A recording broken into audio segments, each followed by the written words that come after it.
6 days after my open-heart surgery, my husband texted me to find my own way home from the hospital because he had a deacon's dinner he couldn't miss. I read that message 3 times. I was lying in a recovery bed at St. Rau's, Bridget's Medical Center in Asheville, with a fresh sternotomy scar running down the center of my chest, held together with wire and willpower.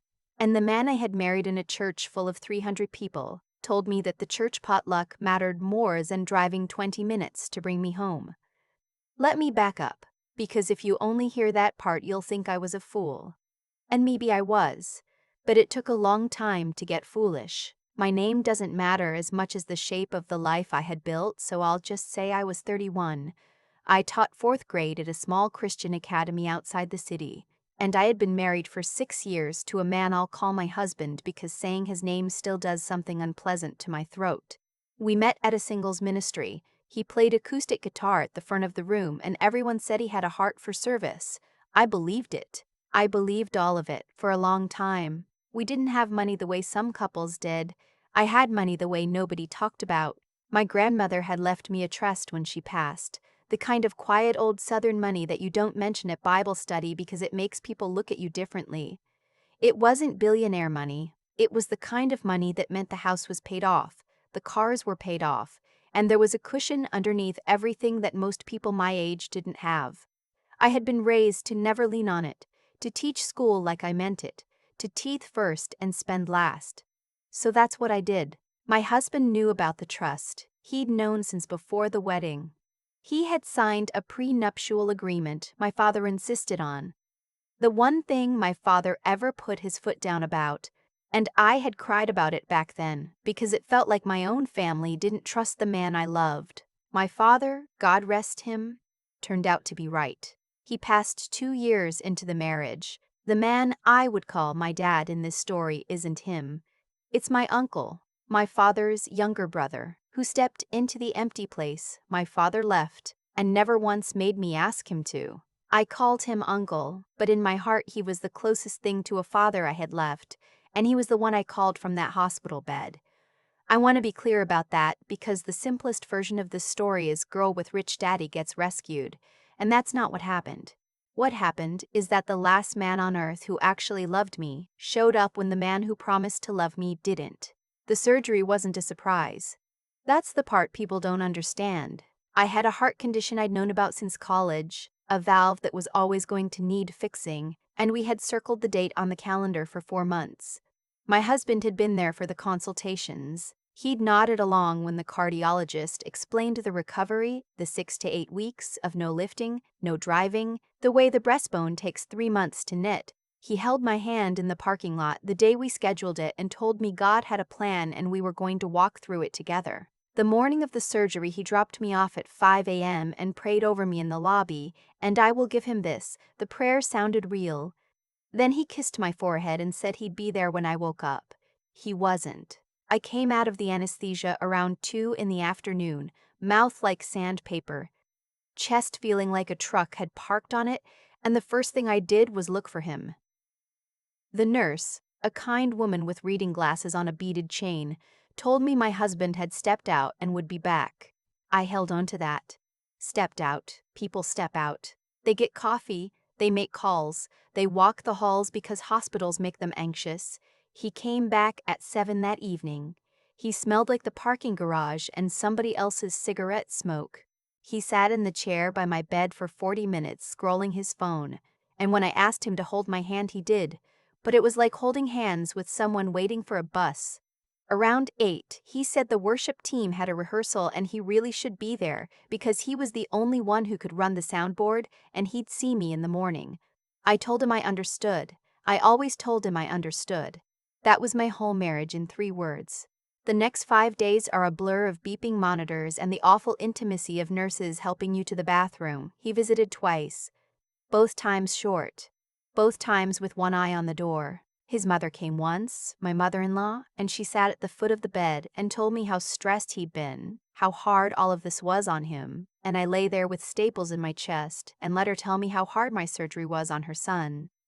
On the 6th day, they told me I could go home. Discharge was set for 2 in the afternoon. I texted my husband at 9 that morning to confirm he was coming. He left me on read for 3 hours. At noon, I texted again. At 12:40, he wrote back, and I have it memorized because I read it so many times the words burned in. He said he was so sorry, but the deacon's appreciation dinner was tonight and he'd been planning the menu for weeks, and Pastor Greg was honoring the leadership team and it would look terrible if he wasn't there, and he was sure I could grab a ride or a cab. I was always so independent. That was one of the things he loved about me, and he'd have the porch light on. He'd have the porch light on. I sat on the edge of that hospital bed in my discharge clothes, a button-up shirt because I couldn't lift my arms over my head, and I felt something in me go very quiet and very cold. Not loud. People think the moment you realize your marriage is over comes with screaming. Mine came with a kind of stillness, like the second after you drop a glass and before it hits the floor. Here's the detail I keep coming back to. He took my car. We had 2 cars, both paid for out of my grandmother's trust, both technically separate property under that prenup my father fought for. But the nice one, the one I drove, was the one with the good seats and the smooth ride. And over the years it had just sort of become his when he wanted to go somewhere nice. He'd taken it that morning to get it detailed, he said, for the dinner. So the car I would have driven myself home in, recovering from heart surgery, was sitting in a church parking lot being admired by deacons while I figured out how to get home. I didn't cry. I want you to know that. I called my uncle. He picked up on the second ring. I said, "Uncle, can you come get me from the hospital?" And there was the smallest pause, the kind where a person is doing math, and he said, "Where is your husband?" I told him. The line went quiet for a moment, then he said, "I'll be there in 20 minutes. Don't sign anything else, don't call anyone, just sit tight, sweetheart." I didn't understand the don't sign anything part yet. I would. He came in 18 minutes. He's a big man, my uncle. Slow-moving, soft-spoken. The kind of person who built a regional accounting firm from one office and never once raised his voice that I heard. He walked into that hospital room, and he looked at me sitting there alone with a duffel bag and a chest full of wire, and I watched his jaw do something. He didn't say a word about my husband. He just picked up my bag, took my elbow gently, and walked me out to his car like I was made of glass. In the car, he said, "When did he leave you here?" Not a question, really. I told him about the dinner. I told him about the text. I told him about the car. And then, because I was tired and full of pain medication and there was no one left to perform for, I told him the rest. The little things. The way money had been disappearing from the joint account for the household. The account I funded every month. The one he managed because numbers stressed me out. The new watch. The trip to Nashville with the worship team that cost more than any worship team trip should. The way he'd asked me, 3 weeks before the surgery, whether the trust had a beneficiary clause, just for planning, in case anything happened on the table. In case anything happened on the table. My uncle drove in silence for a while. Then he said, "I want you to stay at my house tonight." Not the house, my house. And I started to argue, because some part of me still thought I should go home and put on a brave face and have a conversation, and he said very quietly, "I've been an accountant for 38 years. I have looked at a lot of marriages from the inside of the books. Will you let me look at yours?" I said yes. That yes is the bravest thing I have ever done. We didn't go straight to his house. We went to his office after hours, and he made me tea and put a blanket over my legs and sat me in the conference room while he pulled up the accounts I'd given him access to years ago and forgotten about. My uncle was the trustee of my grandmother's trust. My father had set it up that way. His own brother as trustee. Another thing I'd resented at the time is the family not trusting my husband. The trust money had never been touched. That was clean.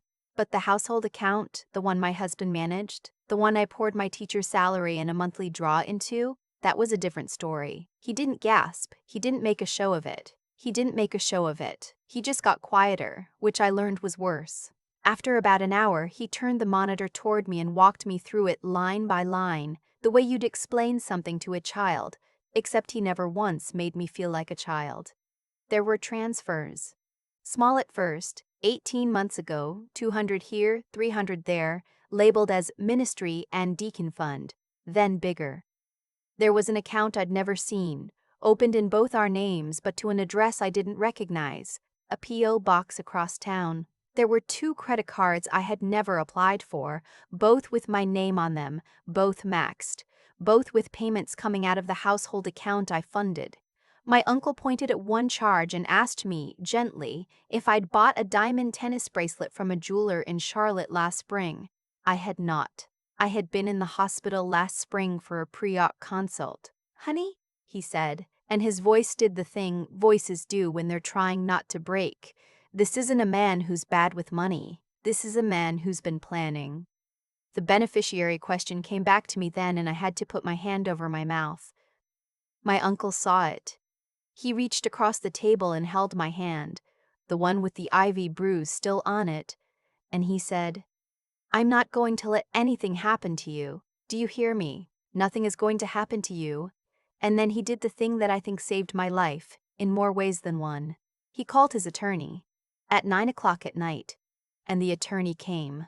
Her name was a brisk, kind woman in her 60s who showed up in a cardigan and reading glasses and sat down across from me like she had all the time in the world. She listened to the whole thing. Then she started asking questions, the right ones, the ones I didn't know mattered. Had I ever co-signed for the cards? No. Did my husband have power of attorney? I didn't think so, but he'd had me sign a stack of papers before the surgery, in case. Her face changed at that. She asked if I remembered what I'd signed. I didn't. I'd been terrified about the surgery, and he put a pen in my hand and said it was just medical stuff. She made some calls the next morning. It turned out, my husband had tried to have me sign a financial power of attorney, slipped into the medical paperwork, 3 days before they cracked my chest open.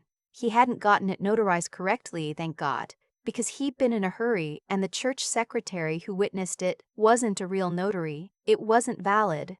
If it had been, he would have had legal control of my finances the moment I went under anesthesia. I think about that a lot. I think about how close I came. Here's what my uncle and that attorney did over the next 2 weeks, while I recovered in my uncle's guest room with my aunt bringing me soup and the dog sleeping on my feet. They froze the household account. They contacted the credit card companies and opened fraud investigations because forging someone's signature on a credit application is a federal crime, identity theft, and the cards were ironclad evidence with his fingerprints all over the application process, his email, his phone number listed as the contact. The attorney filed for divorce on grounds I won't go into, and because of the prenup my father insisted on, the prenup my husband had laughed about and signed. Every single thing of value was separate property. The house, the cars, the trust. All mine, all protected. The thing he'd resented for 6 years was the thing that left him with exactly what he brought into the marriage, which was a guitar and a used Honda. The day the locks were changed on the house, the attorney sent a formal letter to my husband's email and, I'm told, a process server to the church. I wasn't there. I was on my uncle's back porch with a quilt over my legs, watching hummingbirds at the feeder, breathing carefully because deep breaths still hurt. But my uncle told me later that the server caught him in the church parking lot, getting out of my car. My car, which the letter required him to return to the concierge service at my building within 48 hours, along with the keys, because it was titled in my name alone, and he had no legal claim to it whatsoever. He called me 40 times that week. I didn't answer. He left voicemails that went from confused to angry to weeping to threatening and back to weeping. He said I'd regret this. He said I was throwing away a marriage over a misunderstanding. He said the church was praying for me, by which he meant the church was talking about me, and I felt that I won't pretend I didn't. He said his mother was heartbroken. He said God hated divorce. He used God like a crowbar, the way he always had, and for the first time in 6 years it didn't work. Because I'd finally figured out that a man who tries to steal your money while you're unconscious on an operating table is not a man who fears God. He's a man who counts on you fearing God enough to forgive anything. I forgave him eventually, not for him, for me. Forgiveness, I learned, doesn't mean you hand a thief your keys again. The fraud investigation moved slowly, the way those things do, but it moved. The forged credit applications were enough. He took a plea to avoid trial. He didn't go to prison, which disappointed my aunt to no end. But he got probation and restitution and a felony on his record, and the church, when the details came out, quietly removed him from the leadership team. Pastor Greg, the same Pastor Greg whose appreciation dinner had been more important than picking me up, called me to apologize. I let him. I want to tell you the part that mattered most, though, because it isn't the money and it isn't the divorce. About a month after the surgery, when I could finally take a full breath without flinching, I was sitting in my uncle's kitchen and I started crying, and not the quiet kind, the ugly kind, the kind that comes up from somewhere old.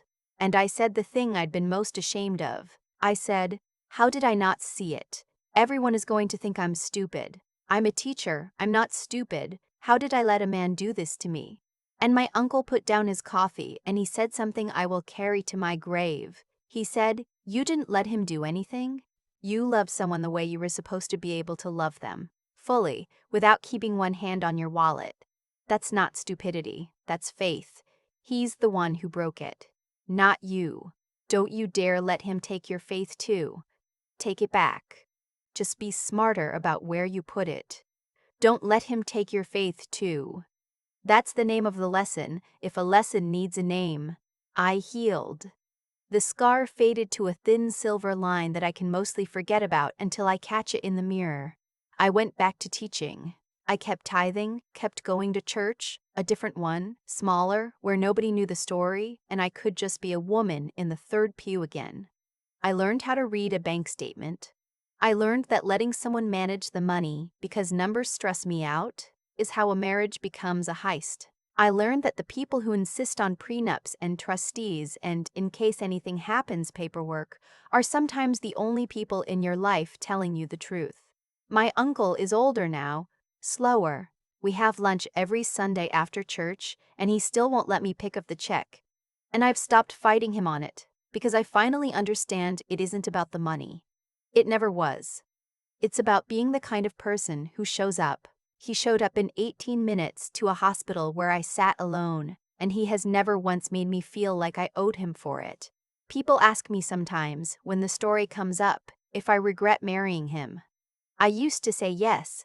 Now I say no, and they look surprised. I don't regret it because the woman who married him believed people were good, and I'd rather have been that woman and learned the hard way than have been someone who never trusted anyone at all. The trick, the thing I know now that I didn't know then, is that you can keep your soft heart and still lock your doors. You can have faith and still read the fine print. You can love someone with everything you have and still notice, quietly, when they ask whether the trust has a beneficiary clause, just in case anything happens on the table. "He has the porch light on," he said. I drove past the old house once, months later, on my way to nowhere in particular. The light was off. The car in the driveway was a used Honda, and I felt, for the first time in a very long time, completely and perfectly at peace, driving my own car, going my own way, breathing all the way down to the bottom of my lungs. The thing nobody warns you about betrayal is how logical it looks in the rearview mirror. Every transfer my husband moved out of that household account, every paper he slid under my hand the night before surgery, every "in case anything happens" on the table, it all built quietly, one small choice stacked on the last, until the man I married was no longer a man who loved me, but a man who was waiting for me to disappear. Nothing happened to me by accident. He chose again and again, and those choices arrived at exactly the place choices like his always arrive. A felony. A used Honda. A porch light no one was coming home to. That's not luck, and it isn't fate. It's the simple arithmetic of who a person decides to be when they think no one is watching. But here's what I had to learn, sitting in my uncle's kitchen, crying into cold coffee. My ending wasn't decided by him. It was decided by who I chose to become afterward. I could have stayed soft and blind, handing my keys to the next person who smiled at me from a stage. Or I could grow up without growing cold.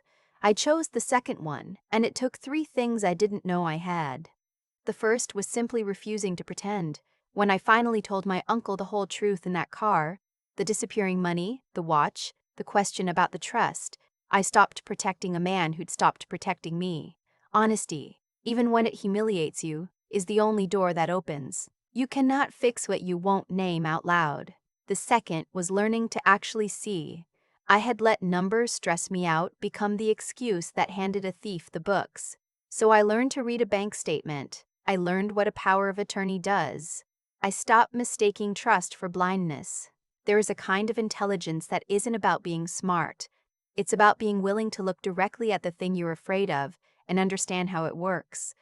I built that, slowly, and it is the reason I will never be that easy to rob again. And the third was the hardest, the strength to sit in 18 days of pain and 40 unanswered phone calls and not cave. He used God like a crowbar. He used his mother's tears. He used the whole church. And I held, not because I'm hard, but because my uncle taught me that endurance isn't loud. It's just staying upright one more hour, then one more, until the storm runs out of breath before you do. So if you're sitting where I sat, half broken and certain you were a fool, hear me.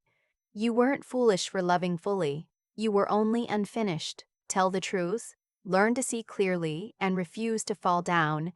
Do those three things and no one, not even someone you'd have trusted with your life on an operating table, gets to decide how your story ends. You do. I'd drive my own car now, all the way down to the bottom of my lungs, and I have never once looked back.